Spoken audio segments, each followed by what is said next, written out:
Hello students, welcome back to my channel Shubham lecturer. Student, आज का ये वीडियो क्लास 12 हिंदी का एक बहुत ही इंपॉर्टेंट वीडियो है और ये वीडियो उन सभी स्टूडेंट्स के लिए इंपॉर्टेंट है जो इस बार 12th में है और जिनको 2023 बोर्ड एग्जाम देना है, क्योंकि इस वीडियो में मैं आपके लिए लेकर आया हूं 12th हिंदी 2023 का पेपर। यानी कि इस बार आपके 12th हिंदी का पेपर कैसा आएगा, सरल आएगा या कठिन। बहुत सारे स्टूडेंट कमेंट कर रहे थे कि सर 12th हिंदी का पेपर कैसा आता है, ठीक है, वो किस प्रकार से आता है, क्या क्वेश्चन उसमें सरल होते हैं या कठिन होते हैं, ठीक है। तो आज के इस वीडियो में मैं पूरे हिंदी का पेपर लेकर आया हूं, यानी कि 12th हिंदी का जिस प्रकार से पेपर 2023 बोर्ड एग्जाम में आएगा, पूरा पेपर मैं यहां पर लेकर आया हूं। आप देख सकते हैं, अभी मैं एक एक क्वेश्चन को आपको बताऊंगा कि आखिर आपका पेपर आता कैसे है, ठीक है, किस प्रकार से आता है, क्या पेपर ज्यादा कठिन होता है या सरल होता है, सब कुछ मैं आपको बताऊंगा, ठीक है। तो पूरा पेपर मैं आपके लिए लेकर आया हूं। समय आपका दिया गया है, पूर्णांक दिया गया है, ठीक है, और सभी क्वेश्चन दिए गए हैं, कहां से स्टार्ट होंगे,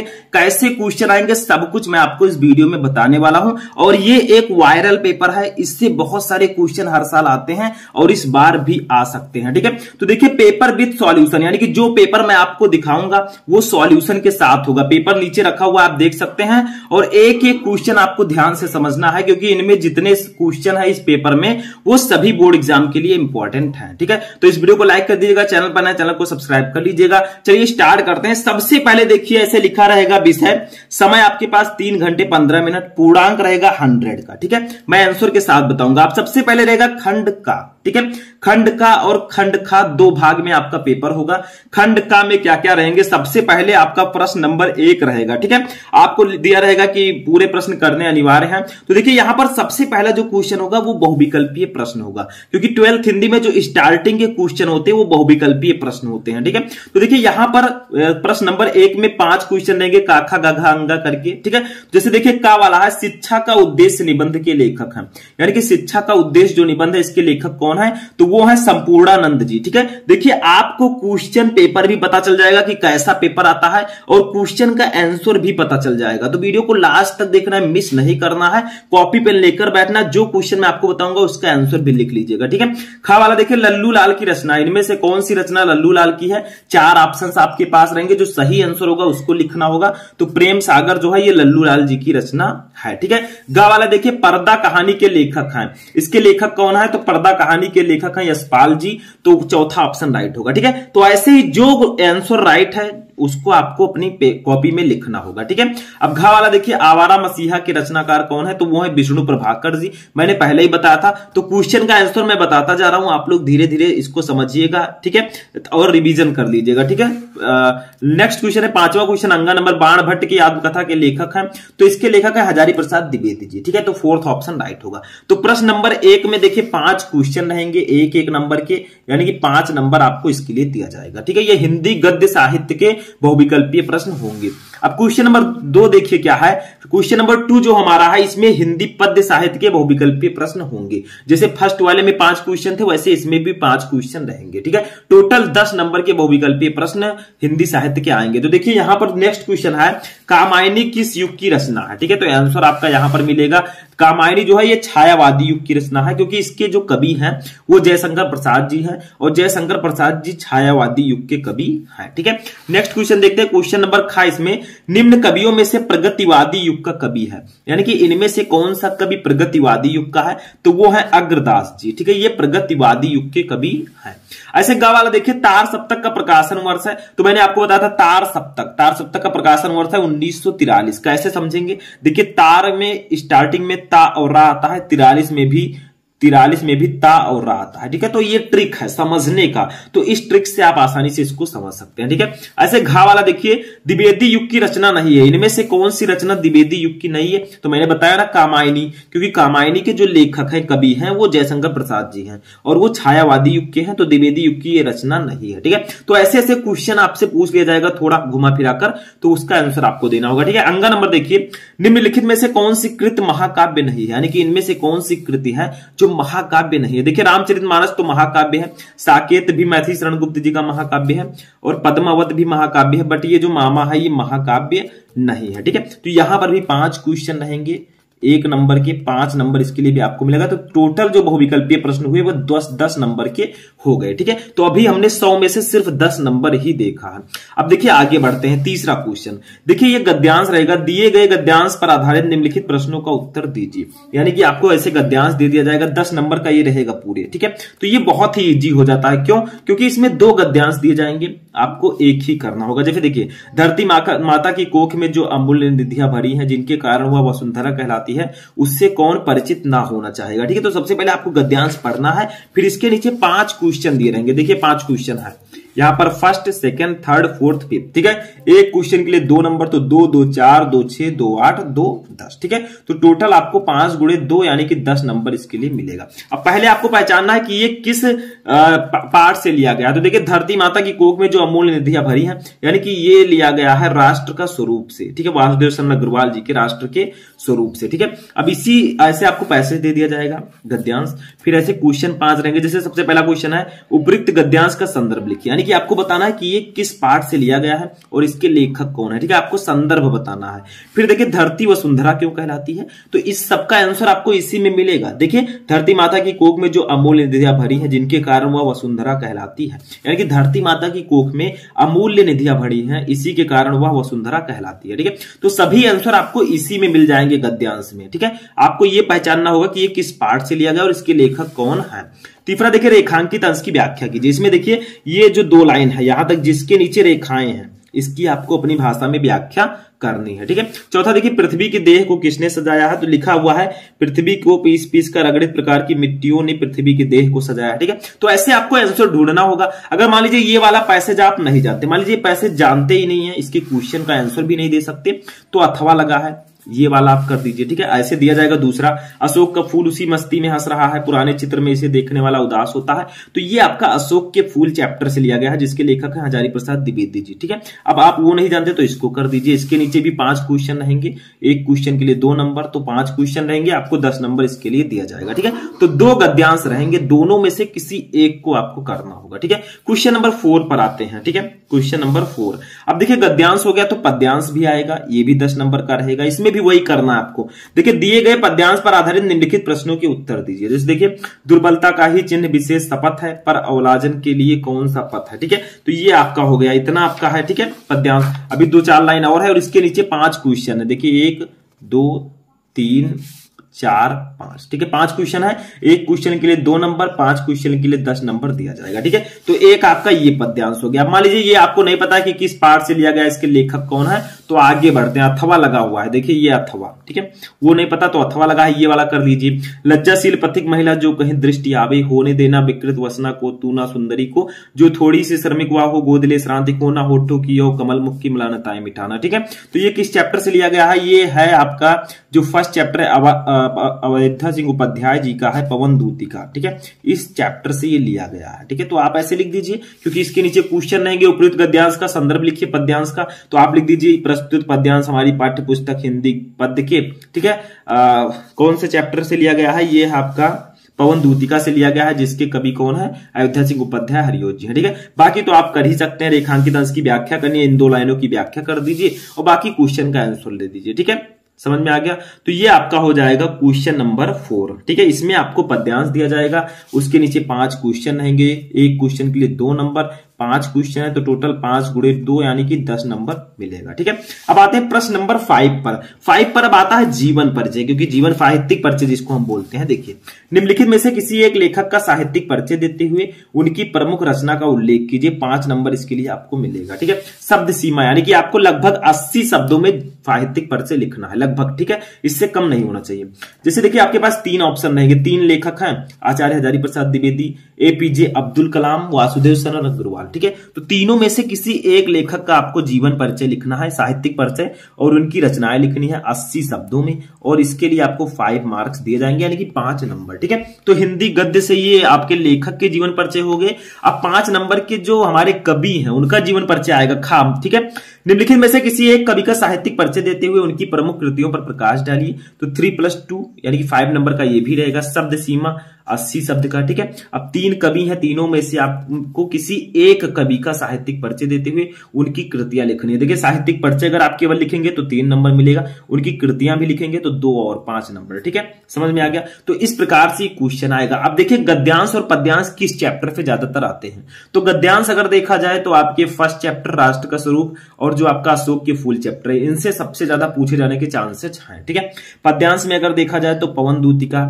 श्रद्धा मनु, ठीक है, ये सब चैप्टर बहुत ज्यादा इंपॉर्टेंट है, तो इनको पढ़कर जाना है। अब क्वेश्चन नंबर 6 देते हैं, अभी हम खंड का में ही है। ठीक है, क्वेश्चन नंबर 6 है कहानी। देखिए बहादुर अथवा पंचलाइट कहानी के उद्देश्य पर प्रकाश डालिए। 5 नंबर का ये रहेगा, यानी कि बहादुर कहानी का उद्देश्य लिख दीजिए, चाहे आप पंचलाइट कहानी का उद्देश्य लिख दीजिए। ठीक है, शब्द सीमा 80। मान लीजिए दोनों नहीं पता है तो अथवा लगा हुआ है। ठीक है, ध्रुव यात्रा कहानी की कथा वस्तु अपने शब्दों में लिखिए, यानी कि अगर आपको बहादुर कहानी का उद्देश्य पता है तो उसको लिख दीजिए, 5 नंबर मिल जाएगा। ठीक है, यानी कि तीनों ऑप्शन में से किसी एक को ही लिखना है, चाहे आप बहादुर कहानी का उद्देश्य लिखें, चाहे पंचलाइट कहानी का उद्देश्य लिखें और चाहे ध्रुव यात्रा कहानी की कथा वस्तु लिखें। ठीक है, तीनों में से एक ही करना है। तो ये बहुत ही इजी हो जाता है क्योंकि इसमें आपको ऑप्शंस मिल जाते हैं। ठीक है, 7 नंबर देखिए स्वापथित खंड काव्य के आधार पर किसी एक खंड के एक प्रश्न का उत्तर दीजिए, यानी कि ये खंड काव्य है, 5 नंबर का ये रहेगा। ठीक है, अब ये इसमें होता क्या है, ये 80 शब्द में आपको इसको भी लिखना है। ठीक है, तो इसमें क्या होता है, खंड काव्य अलग अलग डिस्ट्रिक्ट के लिए अलग अलग होता है। ठीक है, यानी कि अलग अलग जिले के लिए अलग अलग रहेगा। जैसे देखिए श्रवण कुमार किसी में रहेगा, किसी में रश्मि रथी रहेगा, किसी में मुक्त यज्ञ रहेगा, किसी में त्यागपति रहेगा, किसी में आलोक व्रत रहेगा, सत्य की जीत, तो अलग अलग डिस्ट्रिक्ट में अलग अलग रहेगा। ठीक है, अब यहां पर मान लीजिए त्यागपति है। ठीक है, जहां हम है यहां पर त्यागपति है, तो त्यागपति खंड काव्य की कथा वस्तु संक्षेप में लिखिए। ठीक है, आपको लिखना है। अगर आपको त्यागपति खंड काव्य की कथा वस्तु पता है तो आप लिख लेंगे, अगर नहीं पता तो अथवा लगा है। त्यागपति खंड काव्य के आधार पर हर्षवर्धन का चरित्र चित्रण कीजिए। ठीक है, तो दोनों में से किसी एक को ही आपको करना है, चाहे आप त्यागपति खंड काव्य की कथा वस्तु लिखें और चाहे त्यागपति खंड काव्य के आधार पर हर्षवर्धन का चरित्र चित्रण करें। ठीक है, दोनों में से एक ही करना है। ऐसे ही मान लीजिए किसी में आलोक वृत्त है तो या तो इसको कीजिए या फिर इसको कीजिए। ठीक है, दोनों में से एक ही करना है। ठीक है, तो यहां पर हमारा खंड का फिनिश होता है, यानी कि जो खंड का है 50 मार्क्स का काम हमारा हो चुका है। ठीक है, अब हम आएंगे अपने खंड खा में, जो कि हमारा व्याकरण सेक्शन है। इसमें आपके संस्कृत और व्याकरण होंगे। ठीक है, इसमें देखिए क्या है, क्वेश्चन नंबर 8 देखिए दिए गए संस्कृत गद्यांशों में से किसी एक का संदर्भ हिंदी में अनुवाद कीजिए। यानी कि आपको गद्यांश दे दिया जाएगा, 2 गद्यांश दिए जाएंगे, आपको एक ही सॉल्व करना होगा। ठीक है, जैसे फर्स्ट है महामना विद्वान वक्ता धार्मिको नेता पत्र पत्रकार आश्चित। ठीक है, 7 नंबर इसके लिए आपको मिलेगा। इसमें आपको करना क्या है, देखिए यहां से यहां तक गद्यांश दिया गया। ठीक है, अब इसका आपको पहले संदर्भ लिखना है कि ये किस पाठ से लिया गया है। तो ये महामना मालवीय पाठ से लिया गया, तो आप लिख देंगे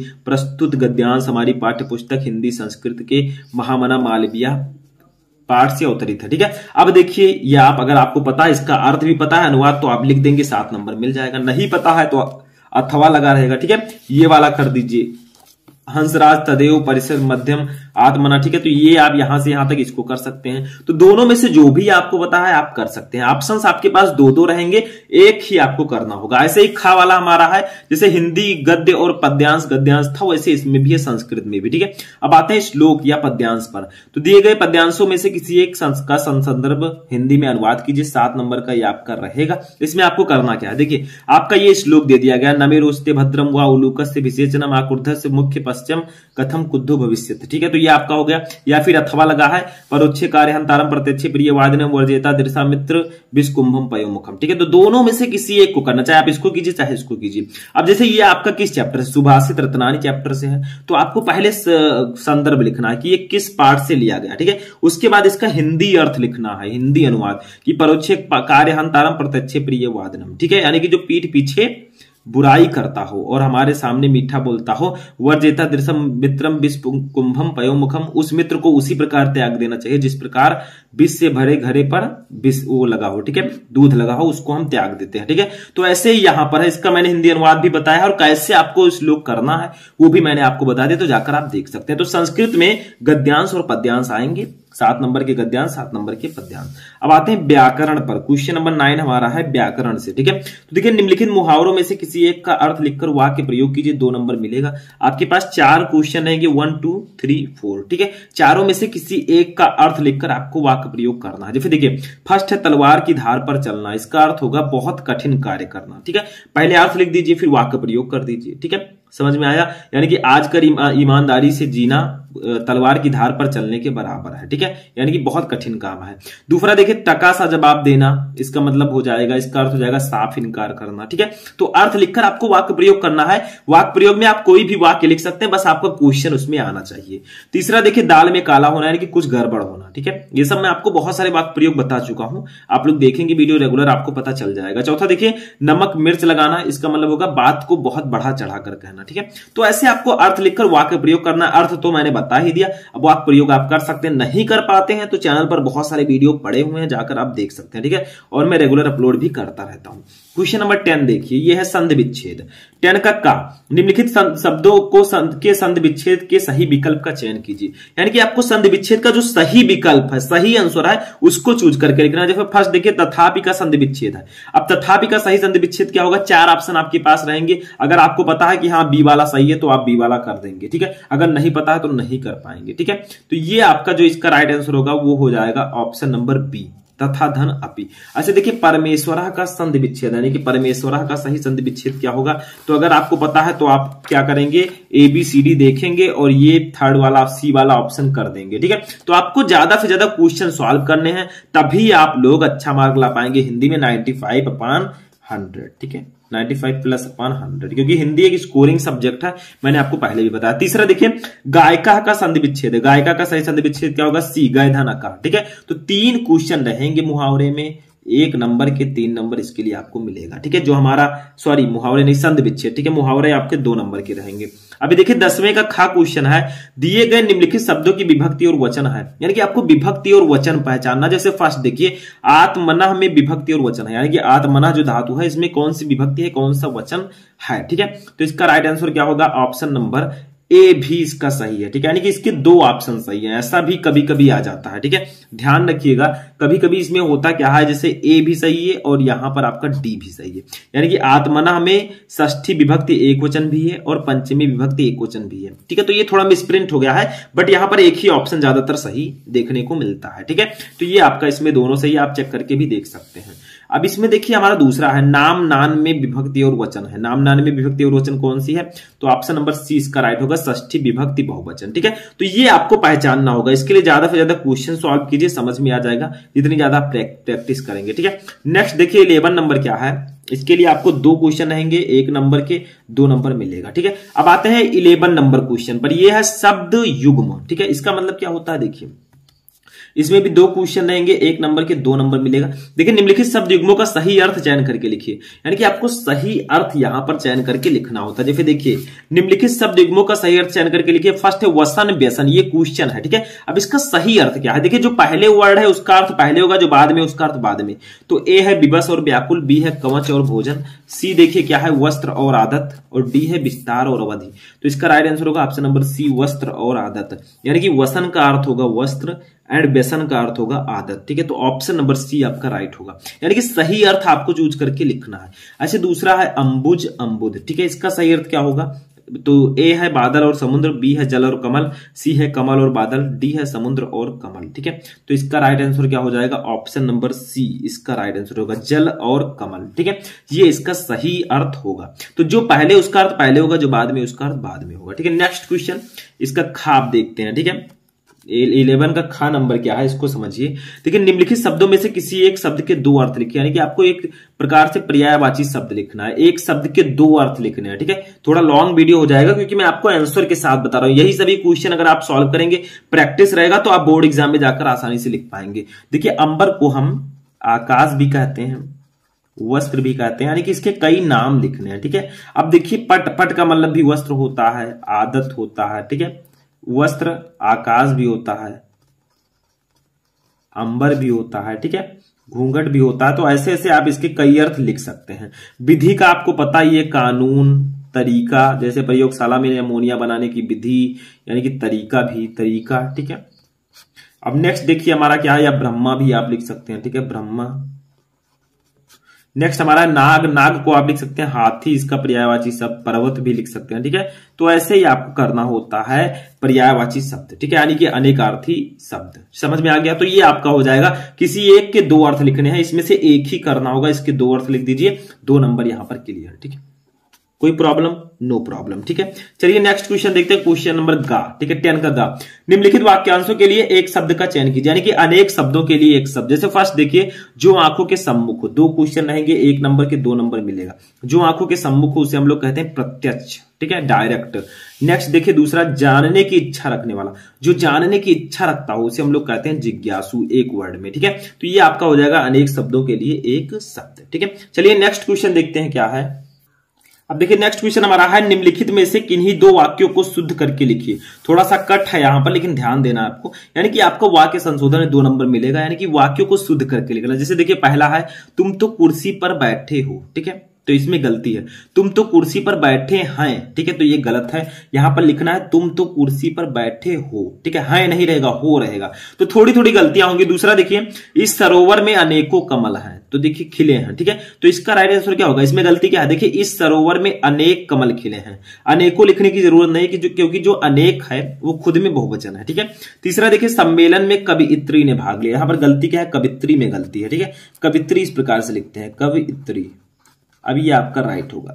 ठीक है, ऐसे चौथा देखिए, कृपया अनुमोदन करने की कृपा करें, इसमें भी थोड़ी सी गलती है, कृपया काट दें या तो फिर आप कृपा काट दें, तो यहां पर कृपया हटा दीजिए, अनुमोदन करने की कृपा करें। ठीक है, तो थोड़ी थोड़ी गलतियां होंगी, उसको सही करके वाक्य में लिखना होगा, इसी को हम बोलते हैं वाक्य संशोधन। अब 12 नंबर देखिए क्या है, इसमें रस छंद अलंकार हमारे आ जाते हैं। सबसे पहले रस रहेगा, वीर रस अथवा हास्य रस का स्थायी भाव के साथ उदाहरण अथवा परिभाषा लिखिए, यानी कि आप वीर रस या फिर हास्य रस दोनों में से एक ही का आपको स्थायी भाव के साथ उदाहरण अथवा परिभाषा लिखना है। ठीक है, यानी कि वीर रस का लिखिए या फिर हास्य रस का लिखिए, किसी एक का ही लिखना है, दोनों का नहीं, 2 नंबर। ठीक है, ऐसे अलंकार में आ जाते हैं, श्लेष अथवा उत्प्रेक्षा अलंकार का लक्षण तथा उदाहरण लिखिए, यानी कि श्लेष अलंकार और उत्प्रेक्षा अलंकार, इसका लक्षण और उदाहरण लिखना है, 2 नंबर। ठीक है, ऐसे गा वाला देख लेते हैं, दोहा अथवा सोरठा छंद का मात्रा सहित लक्षण अथवा उदाहरण लिखिए, यानी कि चाहे आप दोहा लिखिए चाहे सोरठा। ठीक है, इसका मात्रा सहित लक्षण अथवा उदाहरण लिखना 2 नंबर। यानी कि रस छंद अलंकार जो है हमारा वो 2 + 2 + 2 यानी कि 6 नंबर का आता है, और ये 6 नंबर अगर आपको क्लियर करना है तो एक वीडियो मैंने बना रखा है रस छंद अलंकार, एक ही वीडियो में, अगर वो 20 से 22 मिनट का वीडियो देख लेंगे, ये 6 नंबर आपका हाथ में है। ठीक है, कोई एक भी नंबर नहीं कटेगा, तो आप लोग सर्च कीजिए यूट्यूब पर रस छंद अलंकार शुभम लेक्चरर, आपको वीडियो मिल जाएगा, 20-22 मिनट का वीडियो होगा, उसको देख लीजिए, कोई भी एक नंबर नहीं काट सकता। 13 नंबर देखिए, बैंक में खाता खोलने, ये आपका पत्र है, बैंक में खाता खोलने के लिए बैंक प्रबंधक को आवेदन पत्र अथवा प्रार्थना पत्र लिखिए। ठीक है, अब ये अगर आप जानते हैं तो इसको लिख दीजिए, 6 नंबर का रहेगा, नहीं पता है तो एक और है, शहर में फैली संक्रामक बीमारी की तरफ जिलाधिकारी का ध्यान आकर्षित करने के लिए आवेदन पत्र या प्रार्थना पत्र लिखिए। तो 2 ऑप्शन रहेंगे, दोनों में से जिसके बारे में आप लिख सकते हैं उसको आपको लिखना है। ठीक है, लास्ट हमारा आता है 14 नंबर, निम्नलिखित विषयों में से किसी एक पर अपनी भाषा शैली में निबंध लिखिए, निबंध है, 9 नंबर का पूरे आएगा। ठीक है, 5 ऑप्शन रहेंगे आपके पास, जैसे देश में बेरोजगारी की समस्या, आतंकवाद की समस्या और समाधान, वृक्षारोपण का महत्व, विद्यार्थी और राजनीति, और देश की समृद्धि और विकास में समाचार पत्रों की भूमिका। 5 ऑप्शन रहेंगे, जो सही ऑप्शन है उसको आपको जो आपको जिस टॉपिक पर आप लिख सकते हैं, जिस टॉपिक पर आपको पता है उस पर आप निबंध लिख सकते हैं। ठीक है, जैसे मान लीजिए आपको देश में बेरोजगारी की समस्या, इस पर निबंध पता है तो आप इसी पर लिख दीजिए, यानी कि 5 ऑप्शन रहेंगे, जिस पर आपको लिखना चाहे, जिसको आपको अच्छे से लिखना आता हो उस पर आप लिख सकते हैं, 9 नंबर आपका क्लियर हो जाएगा। तो यहीं पर हमारा 12th हिंदी का जो 100 नंबर का पेपर है वो यहीं पर फिनिश होता है, यानी कि कैसे आएगा आपका 12th हिंदी का पेपर। ठीक है, 100 मार्क का पेपर, आपका पूरे 100 मार्क का पेपर कैसा आएगा ये यहीं पर मैंने बता दिया है कि कितने क्वेश्चन आएंगे, कैसे कैसे क्वेश्चन आएंगे, वो सभी मैंने आपको बता दिया। ठीक है, तो आई होप कि आपको पूरा पेपर पैटर्न समझ में आ चुका होगा, जितने भी क्वेश्चन के मैंने आंसर दिए वो भी आपको समझ में आ चुका होगा। ठीक है, तो चलिए मिलते हैं किसी नेक्स्ट वीडियो में नेक्स्ट टॉपिक के साथ, और अगर आप लोगों को इसी तरह इंग्लिश और भी बाकी जो सब्जेक्ट है उसका वीडियो चाहिए तो कमेंट करके बताइए, और इस वीडियो को ज्यादा से ज्यादा लाइक कीजिए। ठीक है, तो चलिए मिलते हैं किसी नेक्स्ट वीडियो में नेक्स्ट टॉपिक के साथ, तब तक के लिए जय हिंद।